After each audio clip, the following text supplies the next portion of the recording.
ಸಂತೋಷವಾಯಿತು. ಅಬ್ಬಬ್ಬಬ್ಬ, ನನಗೆ ಕಲ್ಪನೆ ಇಲ್ಲ. ತನ್ನಿಂದ ತಾನು ಎದ್ದು ನಿಂತನು. ಅದಕ್ಕೆ ಕಾರಣ ಬ್ರಾಹ್ಮಣರ ವರ್ಚಸ್ಸು. ಒಳ್ಳೆ ಬ್ರಾಹ್ಮಣರ ಕಂಡಾಗ ತಲೆ ತನ್ನಿಂದ ತಾನೇ ಬಾಗುತ್ತದೆ. ನನಗಾಗ್ತೂ ಹಾಗೆ. ಹಾಯ್, ನಮಸ್ಕಾರ.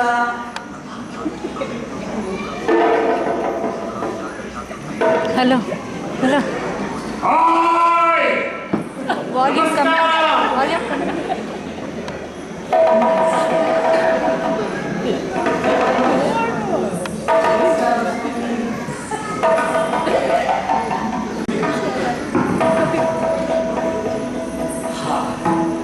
ಬ್ರಾಹ್ಮಣರನ್ನೆಲ್ಲ ಹೀಗೆ ಮಾತಾಡ್ತಾ ಆಗ್ತದ. ಅದಕ್ಕೆ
ಸ್ವಾಮಿ, ಹೇಗಿದ್ದೀರಿ?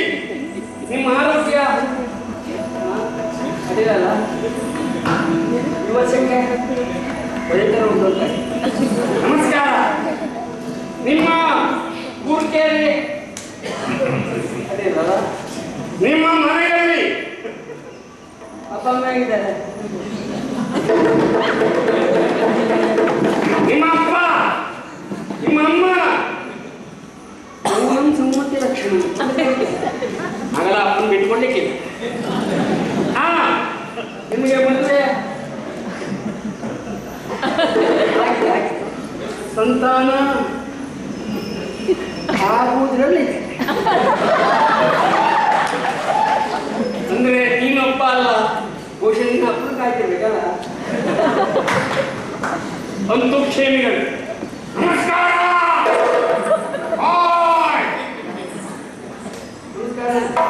ನಿಮ್ಮ ಆರೋಗ್ಯ ಕೇಳುತ್ತೇನೆ. ಲೋಕದಲ್ಲಿ ಆರೋಗ್ಯ ಎಲ್ಲ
ಮಾಡಿದ್ದಲ್ಲ.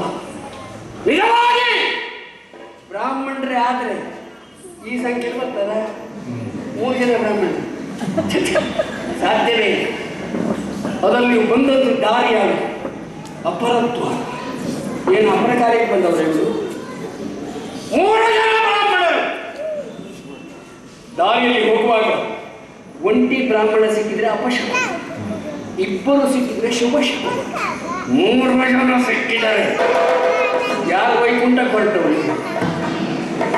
ಅಲ್ಲ, ಇವತ್ತು ನನ್ನ ವೈಕುಂಠ ಮಾಡಲಿಕ್ಕೆ ಬಂದ್ರೆ ಏನು ಧೈರ್ಯ ಆ ಬ್ರಾಹ್ಮಣ ಹಾಗಿದ್ರೆ ಬರುವ ಧೈರ್ಯವನ್ನು ಅಪರದ್ವಾರದಲ್ಲಿ ಬರ್ತಾ ಇರ್ತಾರೆ. ಆ ಮನೆ ಸರ್ವನಾಶ ಅಂತ ಅರ್ಥ ಅಲ್ಲ. ಒಳ್ಳೆ ಬ್ರಾಹ್ಮಣರು ಬರ್ತಾರೆ, ಬರಬಹುದೇ ಕೇಳಿ ಬರ್ತಾರೆ. ಬ್ರಾಹ್ಮಣರಿಗೆ ಮುಕ್ತದ್ವಾರ ಘೋಷಣೆ ಇರಬಹುದು, ಅಪರದ್ವಾರದಲ್ಲಿ ಬಂದು ಘೋಷಣೆ ಮಾಡಲಿಲ್ಲ. ಇವರಾದ್ರೂ ಬಂದವರು ಅದಕ್ಕೆ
ಬ್ರಾಹ್ಮಣರಲ್ಲಂತಾದ್ರೆ ಬರುವ ಅವಶ್ಯಕತೆ ಇದೆ.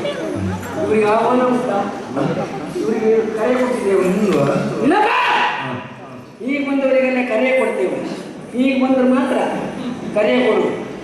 ಇನ್ನು ಬಂದನಲ್ಲ ಹೀಗೆ ಅಬ್ಬಬ್ಬಬ್ಬ, ಏನು ಆಶ್ಚರ್ಯ! ಇಷ್ಟು ಹೊತ್ತಿಗೆ ನನ್ನ ತಲೆ ತಿಂದು ನೋಡಿ, ಇವತ್ತಿನವರೆಗೆ ನನ್ನ ತಲೆ ತಿಂದವರಿಲ್ಲ. ಈ 3 ಜನ ನೀವೆಲ್ಲ ಬಂದ್ರೆ ಈ 3 ಜನ ಏನು ಧೈರ್ಯ! ನನ್ನೊಳು ಥುರ ವಯಸ್ಸಿಗೆ ಬಂದರೆ ಅಚ್ಚರಿ ಅಲ್ವಾ? ಥುರ ಬಯಸ್ತಾರೆ ಅಂತಾದ್ರೆ ಯಾರು?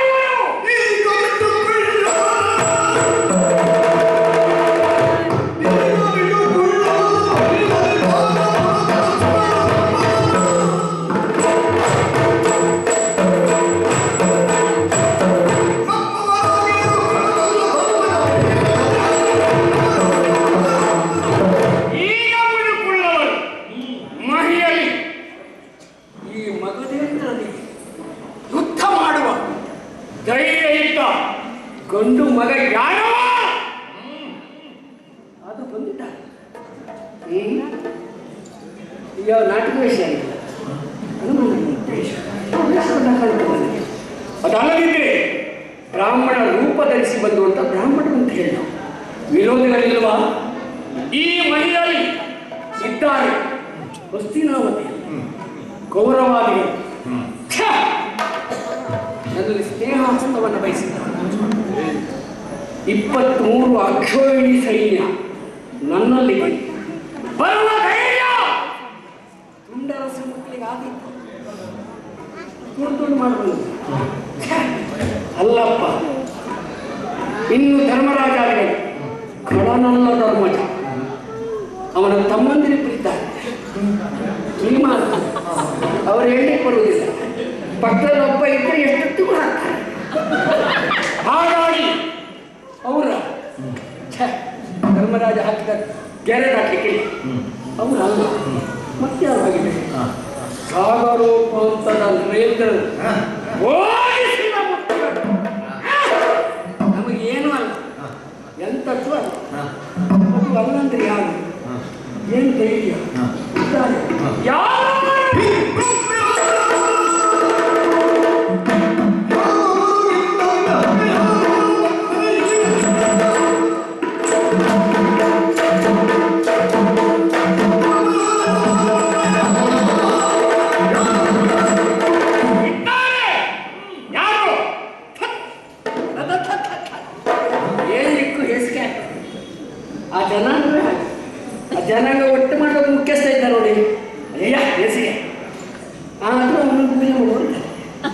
ನಾನು ಯಾದವನು, ಹಿಂದೊಮ್ಮೆ ನನಗೆ ಹಗೆಯಾದವನು. ಎಲ್ಲ ಹಗೆ ಆಗುವುದು ಹೆದರಿ ಓಡಲಿಲ್ಲ. ಓಡಿ ಸಮುದ್ರದಲ್ಲಿ ಮನೆ ಕಟ್ಟಿಕೊಂಡು ದ್ವಾರಕ್ಕೆ ನಿರ್ಮಾಣ ಮಾಡಿದವ. ಮಗದನಿಗೆ ಹೆದರಿ ಓಡಿದವನು. ಕೆಲವರಿಗೆ ಸತ್ಯವೇ ಗೊತ್ತಿಲ್ಲ, ಒಟ್ಟು ಕಂಡರು. ಆ ಕೃಷ್ಣ ಮತ್ತೊಬ್ಬ ಒಬ್ಬ ಹಗಲಲ್ಲಿ ಓಡಾಟ, ಒಬ್ಬನ ರಾತ್ರಿಯಲ್ಲಿ ದೂರಾಟ. ಯಾವುದನ್ನು ಕೇಳಬೇಡಿ, ನಾ ಹೇಳುದಿಲ್ಲ. ಆ ರಾತ್ರಿ ಊರಿನಲ್ಲಿ ಹಿಂಗೆ ಮಾಡಿ ಹೋಗಿದ್ರೆ ಜಗಚ್ಚಟ್ಟಿ ಜಲಾಸಂದರನ್ನು ಎದುರಿಸುವ ಧೈರ್ಯ ಯಾರಿಗಿದೆ?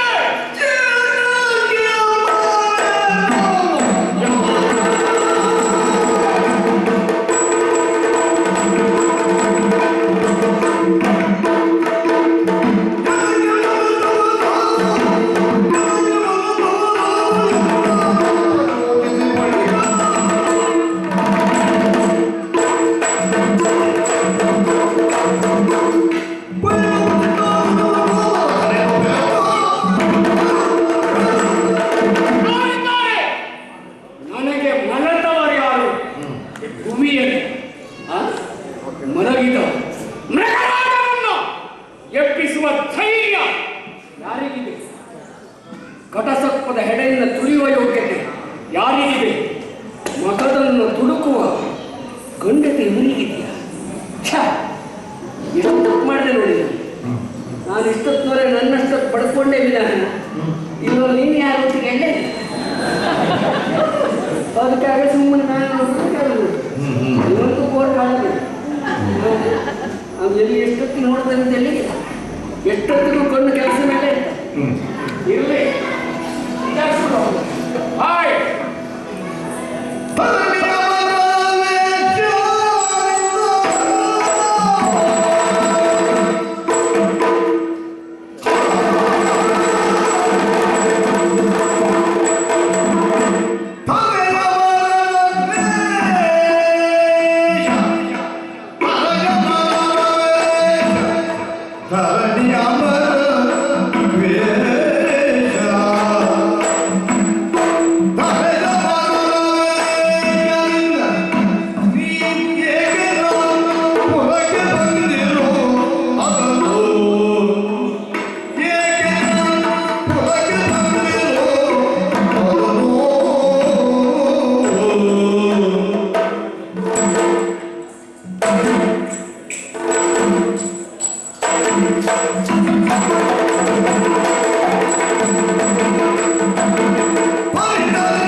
ಬ್ರಾಹ್ಮಣ ವೇಷಧಾರಿಗಳು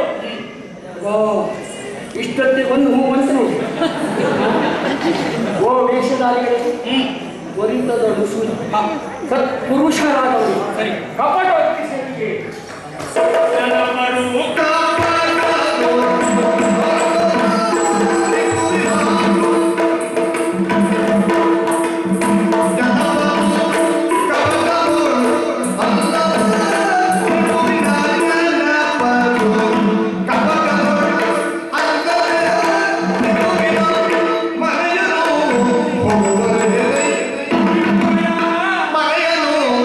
Oh,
ಪ್ರಾರಂಭ ವೇಷ ಯಾಕೆ ವೇಷ ಮಾಡಿದ್ದು?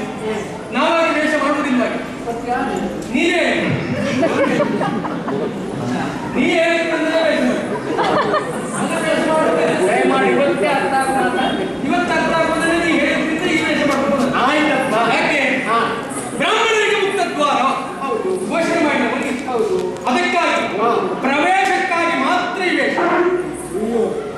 ಅದೇನು ಯಾಕೆ? ನೀನು ಆಡಿದ ಮಾತಿನ ಪ್ರಕಾರವಾಗಿ ಅದಕ್ಕೆ ಲೋಪವಾಗಬಾರದು ಎನ್ನುವಂತ ಒಂದೇ ಒಂದು ಕಾರಣಕ್ಕಾಗಿ ನಿನ್ನ ಸಭಾ ಪ್ರವೇಶ ಆಗುವ ಅನಿವಾರ್ಯ ಎನ್ನುವ ಸಲುವಾಗಿ ಈ ರೀತಿಯಾಗಿ ವೇಷವನ್ನು ಮಾಡಿ ನಿಮಗೆ ಸಭಾ ಪ್ರವೇಶ ಅನಿವಾರ್ಯ. ಅದಕ್ಕೆಲ್ಲ ಬಂದ ನಾ ಹೇಳಿಲ್ಲ ಅಲ್ಲಿ ನಮ್ಮದು ಅನಿವಾರ್ಯ, ನಿನಗೆ ಅನಿವಾರ್ಯ ಬಂದಿದ್ದೆ. ಇದು ವೇಷ ಹಾಗಿದ್ರೆ ಇದು ಸುದೀರ್ಘವ ಅಲ್ವಾ? ಪ್ರವೇಶಕ್ಕೆ ಇಲ್ಲಿಗೆ ಮುಗಿತು ವೇಷ. ಹೌದಪ್ಪ.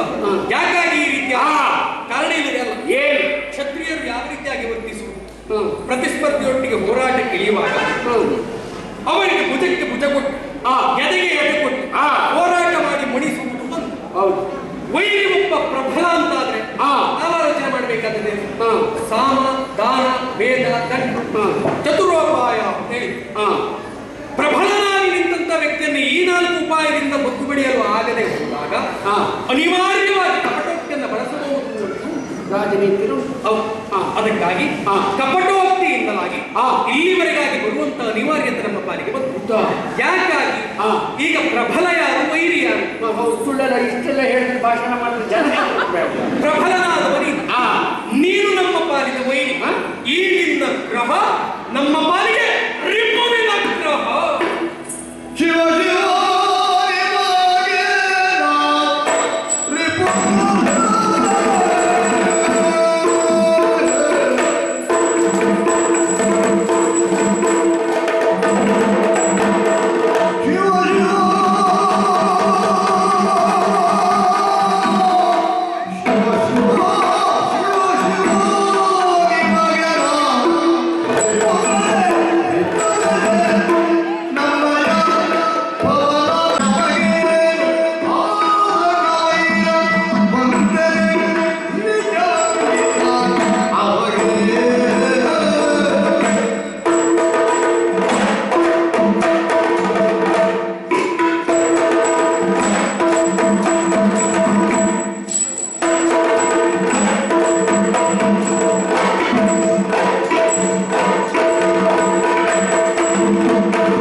ಶಿವ ಶಿವ ನಿಮಗೆ ನಾವು ರಿಪುಗಳೇ. ನಮ್ಮಯ ಅವನ ವೈರಿಯ ಗ್ರಹವೇ ಮನೆಯ ಪಾಲಿಗೆ ವೈರಿ ಮಾಡಿ ನನ್ನ ತಲೆ ಎಷ್ಟು ತಿಂಡಿಯ ಮಾತಾಡಿ ಮೊದಲು ಬಂದಾಗಲೇ ಆಶ್ಚರ್ಯ, ಆಮೇಲೆ ಹರಹರ, ಈಗ ಶಿವ ಶಿವ. ನಿಮಗೆ ನಾವು ನಿಮಗೆ ವೈರಿ. ಎಲ್ಲಿ ಬಿಡಿ, ವೈರ್ಯಕ್ಕೆ ಮುಖ್ಯ ಕಾರಣ ಎಷ್ಟು? 3: ಹೆಣ್ಣು, ಹಣ್ಣು, ಮಣ್ಣು. ಹೆಣ್ಣಿಗಾಗಿ ನಿಮ್ಮಲ್ಲಿ ನಾನು ಬಂದಿದ್ದೇನು? ಈ ವಯಸ್ಸಲ್ಲ ನಿನಗೆ ಹೆಣ್ಣು ಬೇಕು ಬೇಡ ಅಂತ ಅಲ್ಲ, ಬೇಕಾ ಪ್ರಶ್ನೆ ನೋಡಿ. ಈ ವಯಸ್ಸು ನನಗೊಬ್ಬರಿಗಲ್ಲ, ನನ್ನ ವಯಸ್ಸಿನವರಿಗೆ ಎಲ್ಲರಿಗೂ ಬಂದಿಲ್ಲ. ಅಲ್ಲ ಬೇಡ ಅಂತವ್ರು ಹೇಳುದಿಲ್ಲ, ಬೇಕಾ ಪ್ರಶ್ನೆ. ಬೇಕೇ ಬೇಕೆ ಬಂದ್ರೆ ಬೇಕು, ಬೇಕಿದ್ರೆ ಆಕ್ಷೇಪ ಇಲ್ಲ. ಕೊಟ್ಟು ನಡೆಸುವ ಯೋಗ್ಯತೆ ಇದ್ದವ ಎಷ್ಟು ನಡೆಸಿಕೊಳ್ಳಬಹುದು? ಇದರ ಅಪ್ಪೆ ಕೊಟ್ಟು ನಾನು ಶಾಸ್ತ್ರದಲ್ಲಿ ಎಲ್ಲಿ ಹೊನ್ನು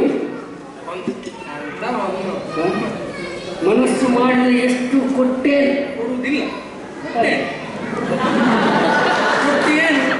ಅಪಾತ್ರರಿಗೆ ದಾನ ಮಾಡಬಾರ್ದು ಉಂಟುಂಟು. ಹೌದು, ಉಂಟುಂಟು ತೆಗೆದು ಕೊಟ್ಬಿಟ್ಟೆ ಬೀಸುವ ಅಂತ ಮಾತು ಕೊಟ್ಕೊಡ್ಬೇಕು. ಅಲ್ಲ ಅದು ನಿನ್ನ ಮಾತಿನಲ್ಲೇ ಉಂಟು. ಅಪ್ಪ ದುಡಿಮೆ ಬೇರೆ, ಮಗ ಬೇಯಿಸುತ್ತೆ. ಬರೀ ಬೇಯಿಸ್ತಾನೆ ಅಂದ್ರೆ ಅಪ್ಪ ಕೊಟ್ಟೆ ಅಂತ ಸಾಯಿದು ಅಲ್ಲ, ದುಡಿಬೇಕು. ಅಲ್ಲ ನನಗೆ ಗೊತ್ತಿಲ್ಲ. ಅಂದ್ರೆ ಸದ್ವಿನಿಯೋಗ ಆಗ್ತದೆ, ಎಷ್ಟು ಕೊಡ್ಬೋದು. ಹಾಗಂತ ಸ್ವಂತ ದುಡಿಮೆಯಲ್ಲಿರುವ ಆ ಸಂತೋಷ ಯಾವಾಗಲೂ ಸಿಕ್ಕುವುದಿಲ್ಲ. ಅದು ಬೇಕು. ಅಪ್ಪನ ಸೊತ್ತಿಲ್ಲದೆ ಸ್ವಯಂ ಪ್ರೇರಿತರಾಗಿ ದುಡಿದು ತಿಂತಾನೆ ನೋಡು, ಅವನು ನಿಜವಾಗಿ ಗಂಡು. ಅಲ್ವಾ? ನಾನು ನನ್ನ ಮಕ್ಕಳನ್ನು ಅದನ್ನೇ ಆಸೆ ಪಡೋದು. ಮಾಡ್ಬೇಕು. ಒಂದು ದಾರಿ ಹಾಕೊಂಡು ಅದರಲ್ಲೇ ಹೋದ್ರು ಒಳ್ಳೇದು. ಇಲ್ಲಿ ಬೇರೆ ದಾರಿ ಹೋಗ್ತಾರೆ. ನೀನು ಸಣ್ಣ ಪುಟ್ಟ ಬುದ್ಧಿವಂತಲ್ಲ ಹೇಳಿ. ಬಿಡು. ಹೆಣ್ಣು ಹೊನ್ನು ಮಣ್ಣು ಮಣ್ಣು ಮಣ್ಣಲ್ಲ ಬೇಡ ನಿಮ್ಗೆ. ಕಣ್ಣೆಲ್ಲ ನೋಡಿದೆ ನಾನು. ಏನೇ ಇರಲಿ, ವೈರಕ್ಕೆ ಕಾರಣ ಏನು ಎಂಬುದನ್ನು ಬರುವಲ್ಲ ಕಾರಣ ನುಡಿದನು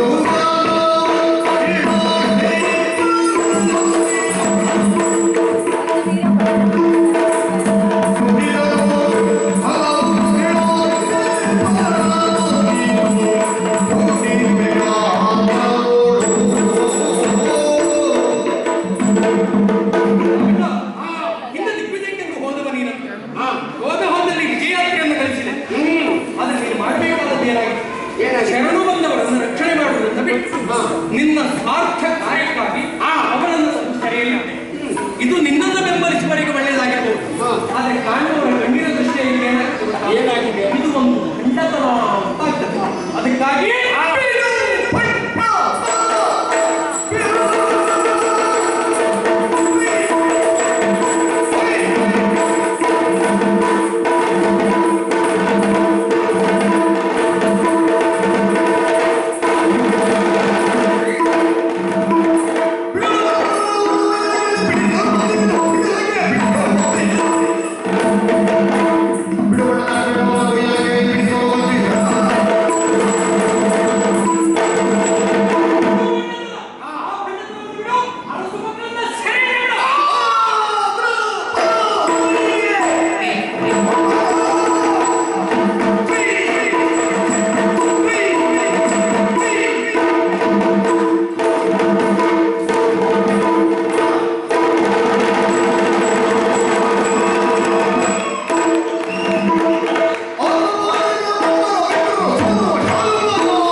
ನಿನಗೆ ಸಂಬಂಧ ಏನು? ಅಜ್ಜನು, ಮೊಮ್ಮನು, ಭಾವನು, ನೆಂಟನು ಹೇಳು.